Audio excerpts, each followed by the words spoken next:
ኒና ወደ ክፍለ ሀገር እንግዲህ ወጣ ብላ የገጠሩን ማህበረሰብ እስኪቀላቀለው ከዛ አስጨናቂም ትንሽ ራሴን ራቅ ላድርግ በማለት በሄደችበት ከበዛብህ ባለቤት ጋር እንግዲህ ፍጥጫ ገጥማለች ማለት ነው። ይህ በዛብህ የተባለው በገጠሩ የሆነ ነገር ሲፈጠር ካሳ ከመብላት ወደ ኋላ የማይለው በዛብህ ዛሬ ደግሞ ሚስቱን ልኮ ካሳ ለመብላት እያቀደ ነው። ኒናና የበዛብህ ሚስትም ተፋጠዋል። የበዛብህ ሚስት እንግዲህ ኒናን እያንቋሸሸቻት ነው። በዚህ የተነሳ ኒና ደግሞ ከአቅሟ በላይ ሲሆንባት ይህ ንግግሯ እንዴት እንደዚህ ትኛለሽ? በዛ አካባቢ ጥቁር ሰው የለም እንዲህ በማለትም እንግዲህ ቀሉንም ድብደባውንም ተያይዘውታል። የበዛብህ ሚስትም እንግዲህ ቆይ ከአንዴም ሁለቴ ሞክረሽኝ አልሳካልሽ ሲል በሶስተኛው መጠሽ ልገይ ነው እንዴ ከዚህ ጎዳና ላይ ብቻዬን በማለት ለኒናም ተናግራትም ነበረ። ኒናም እንግዲህ ጽናትና ኪራ በጣም ስለተቆጧት ለምን እንደዛ አደረግሽ በማለት ተናግረዋል ነበረ። እሷም ትዕግስቴን ተፈታትናኝ ነው እንጂ እኔ ምንም ያደረግኳት ነገር የለም በማለት ጉዳዩን ተነግራቸዋለች። ጽናትም እንግዲህ ሰሞኑን አባቴ ከዚህ ቤት አለመኖሩ ነው እንጂ በአንቺ ምክንያት ነበር የሚታመመው በማለት ለኒና ታሳውቃታለች።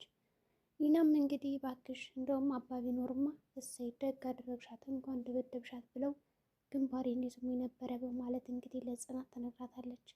ጽናትም አላመነችም። እንዴ ኧረ ኒና ኧረ እባክሽ ተይ እያለቻት ነው። ኪራ ጽናትን ለማግባት የተለያዩ ነገሮችን እየተጠቀመ ይገኛል። ወደ ዳዊት ጎራ በማለትም ዳዊት እስኪ ስለ ገጠሩ ማህበረሰብ ወግና ባህል አንዳንድ ነገሮችን ንገሬ በማለትም ጠይቆታል። ዳዊትም ስለምን ልንገርህ? እዚህ ሀገር እኮ ብዙ አይነት ባህልና ወግ አለ። ስለ ሰርግ፣ ስለ ለቅሶ ወይስ ስለምንድን ልንገር ይለዋል። ስለ ሰርግ በማለትም እንግዲህ ቀለል ያለውን ነገር መርጦ እንዲነግረው ይፈልጋል። እሺ የሰርግ ባህላችንና ወጋችን እንደዚህ ነው። እንግዲህ የሆነች ደስ የምትል ልጅ ካለች ያች ልጅ ትመርጣለህ። ከመረጥክም በኋላ ለቤተሰቦቹ ታሳውቃል።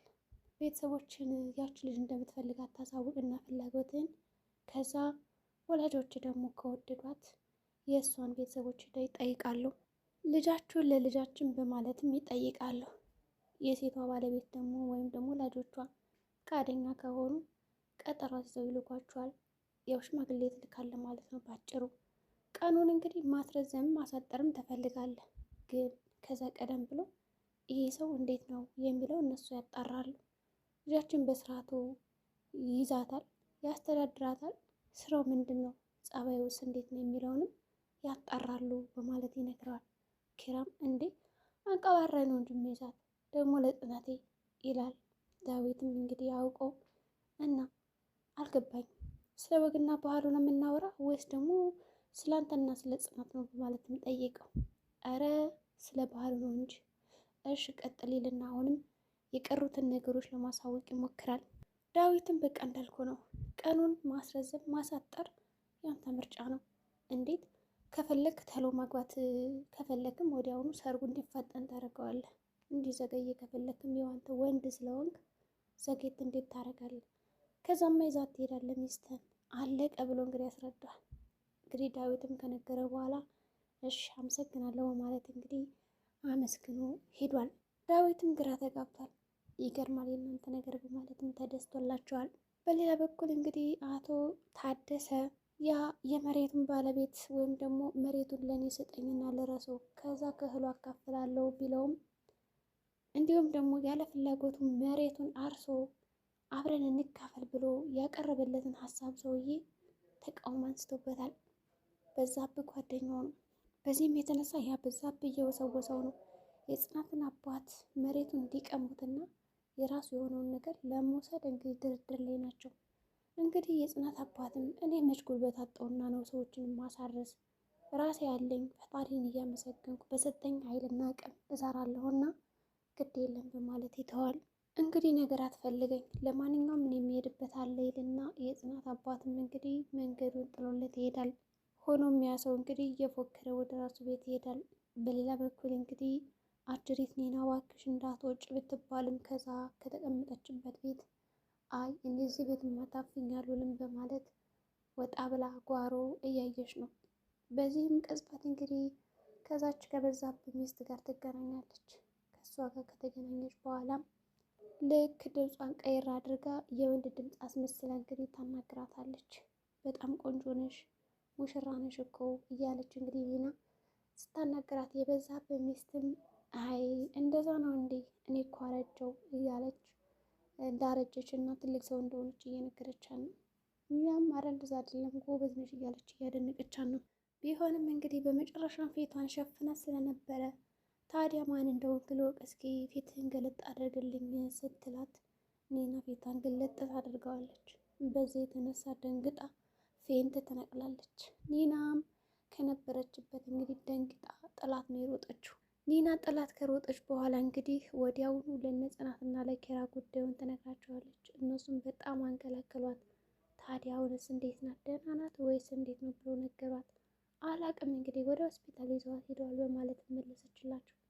ዳዊትም እኔ በበኩሌ ችግሩን እጄ እስኪ አያለሁ አለች የለችም፣ ታማለች አልተጎዳችም የሚለው ላጣራ ይላል።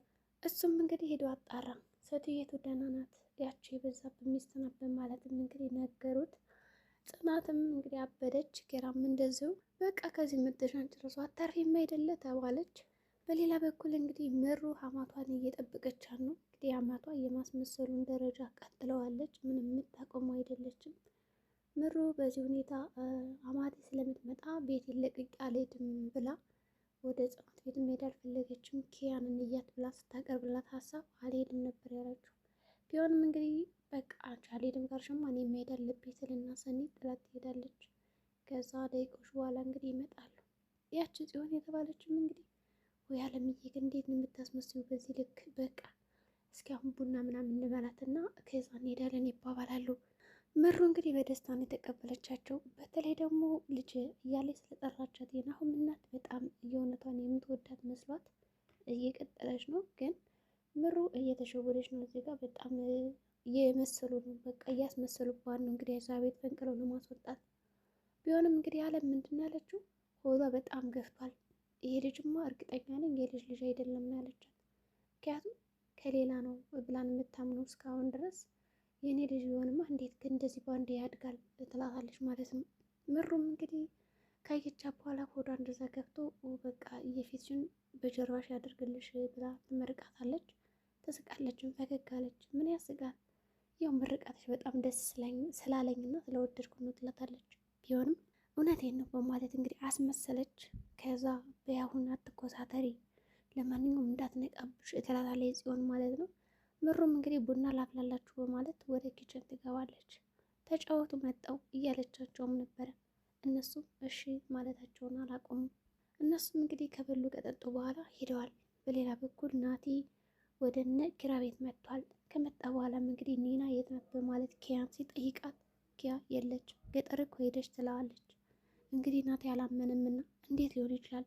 እንዴት ጥላኝ ሄደች አልገባኝም በማለት እንግዲህ ያሳውቃታል። እንዴት ነው እንደማይገባ?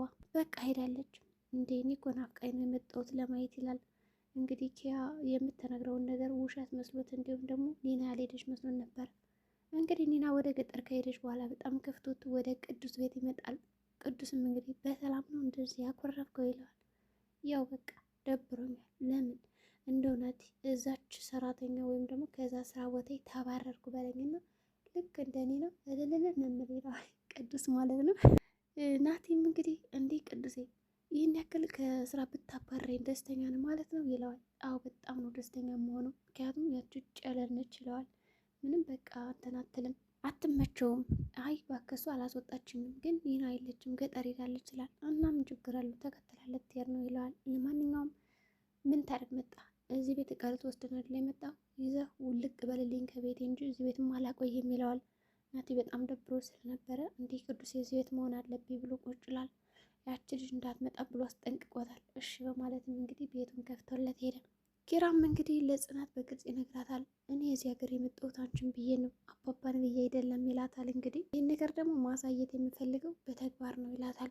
ያቺ እንግዲህ አለም የምትባለው ደግሞ የናቲ ቀበጥ የሆነች ጓደኛ እንዳትመጣ ተብላ መጣሽ ከቤት። ናቲ አሟትና ደብሮ ስላገኘችው ምን ላድርግልን እንድትደሰት በማለት ጠየቀችው። እሱም ምንም አልፈልግም ባክሽ ውጭልኝ ይላታል። እሷ ግን እየወጣች አልነበረም። በቃ ምግብ ልስራላ አለችው። እንዴ ቆይች ልጅ አበባ መቆንጠስ የማትችለው ሰው እንዴት ነው ምግብ ልትሰራልኝ የምችለው? ማለት እንግዲህ ናቲ ይገረማል። እሺ ብሎም እንግዲህ ተዘጋጀ። ኒናም እንግዲህ ካሳ ትከፍያለሽ ተብላለች።